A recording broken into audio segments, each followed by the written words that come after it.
আহ, আজকে আমরা পড়তে যাচ্ছি বায়োমেট্রিক্স সম্পর্কে। তো বায়োমেট্রিক্স আসলে কি? বায়োমেট্রিক্স হলো এমন একটি প্রযুক্তি যার মাধ্যমে মানুষের শারীরিক গঠন এবং আচরণগত বৈশিষ্ট্য বিশ্লেষণ করে কোনো ব্যক্তিকে অন্যান্য শনাক্ত বা তার পরিচয় নিশ্চিত করা হয়।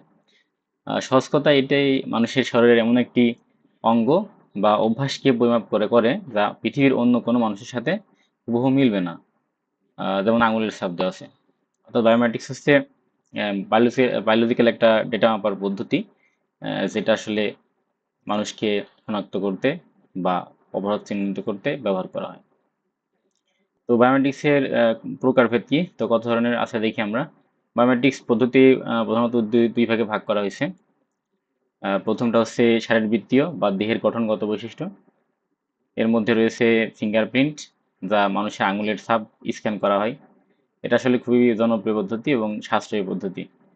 দ্বিতীয়ত হচ্ছে ফেস রিকগনিশন, মানুষের মুখের অবয়ব, চোখের দূরত্ব বা নাকের গঠন ইত্যাদি গঠন বা ডাটা বিশ্লেষণ করে। তৃতীয়ত আইরিশ এবং রেটিনা স্ক্যান।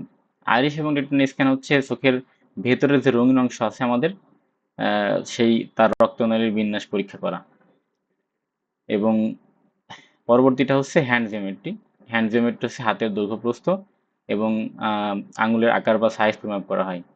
এবং সর্বশেষ হচ্ছে ডিএনএ টেস্ট, যেটা মানুষের লালা, রক্ত বা চুল পরীক্ষা করে নিখুঁত পরিচয় নির্ধারণ করে। বর্তমানে অপরাধী শনাক্তকরণ এবং মানুষের আহ, পরিচয় শনাক্ত করতে ডিএনএ টেস্ট আসলে বহুল ব্যবহৃত হয়। এই সম্পর্কে আমরা পরবর্তীতে হয়তো আহ, আলাদা আলাদা ভিডিওতে শিখব।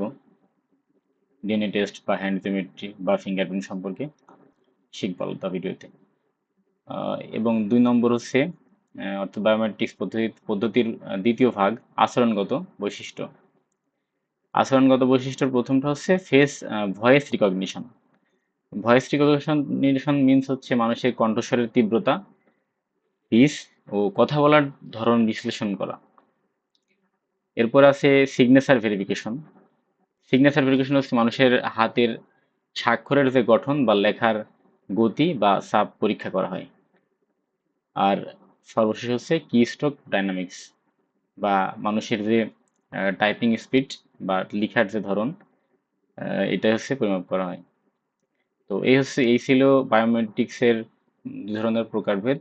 একটা হচ্ছে শারীরবৃত্তীয় বা দেহের গঠন বৈশিষ্ট্য, আর একটা হচ্ছে আচরণগত বৈশিষ্ট্য। বাস্তব জীবনে আসলে বায়োমেট্রিক্স কোথায় ব্যবহার করা হয়? বায়োমেট্রিক্সের ব্যবহার আমাদের বর্তমান সব রিয়েল লাইফে সব জায়গায় ব্যবহার করা হয়ে থাকে। যেমন আমাদের স্কুল কলেজে অ্যাটেন্ডেন্স সিস্টেমে একজন একজন শিক্ষার্থী স্কুলে আসলে তাকে স্কুলের গেট থেকেই অ্যাটেন্ডেন্স সিস্টেম ফিঙ্গারপ্রিন্টের মাধ্যমে তার অ্যাটেন্ডেন্স নেওয়া হয়। বা অফিস আদালতে কর্মচারীদের যে এন্ট্রি, এটাও আসলে অ্যাটেন্ডেন্স সিস্টেমের মধ্যে পড়ে যায়। দ্বিতীয়ত ডিভাইস সিকিউরিটি হচ্ছে স্মার্টফোন, ল্যাপটপ, মেমোরিতে এখন আনলকের সিস্টেম, ফিঙ্গারপ্রিন্ট সিস্টেম অলরেডি আছে, আমরা ব্যবহার করছি। তৃতীয়ত জাতীয় পরিচয়পত্র, পাসপোর্টের ক্ষেত্রে ব্যবহার করা হয়। আহ, অপরাধী শনাক্তকরণ করতে তো ব্যবহার করা হয় অলরেডি, যে ডিএনএ টেস্টের ক্ষেত্রে ডিএনএ টেস্ট করে অপরাধী শনাক্তকরণ বা মানুষের পরিচয় শনাক্তকরণ করা হয়। বা দেখা গেছে যে আহ, এমন কিছু মানুষ মৃত্যুবরণ করে যেখানে সে তাদের চেহারা বিকৃত হয়ে যায়, তো সেক্ষেত্রে তাদের যে পরিচয় এটা শনাক্তকরণ করতেও ডিএনএ টেস্টের বা বায়োমেট্রিক সিস্টেমের সাহায্য নেওয়া হয়। এরপর আছে সীমান্ত ও বিমানবন্দর নিয়ন্ত্রণ করা। তো বহিরাগত বা ইমিগ্রেশনের সময় ব্যক্তি সঠিক পরিচয় নিশ্চিত করতেও ব্যবহার করা হয়। ব্যাংকিং এবং এটিএম বুথে অর্থ লেনদেনের নিরাপদ করতে ফিঙ্গারপ্রিন্ট বা রেটিনা স্ক্যান করা হয়।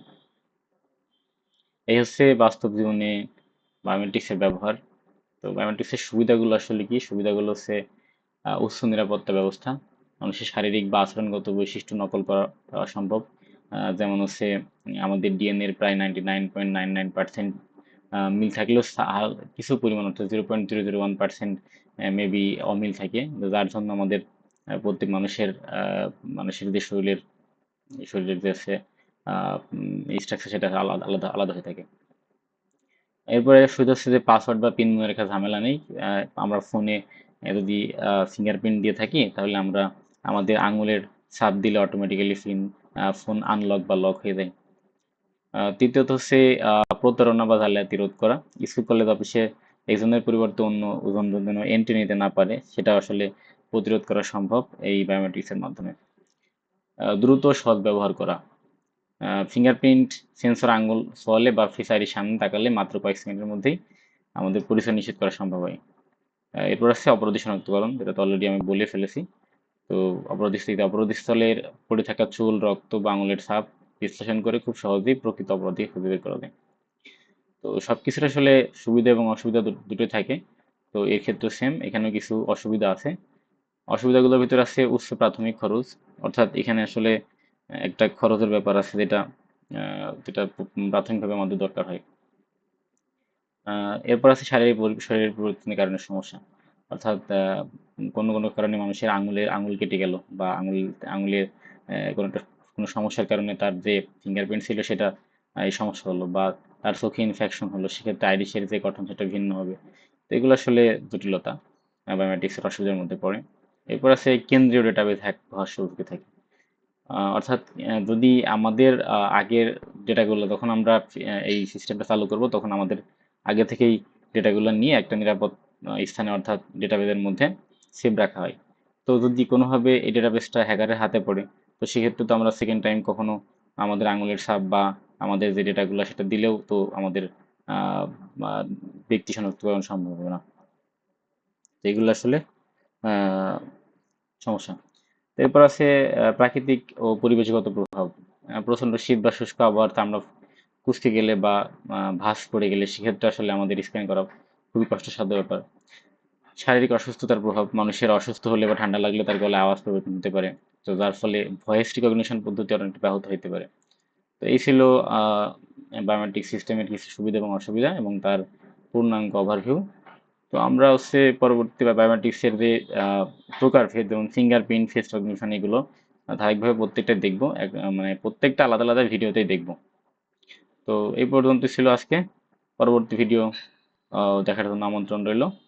আল্লাহ হাফেজ।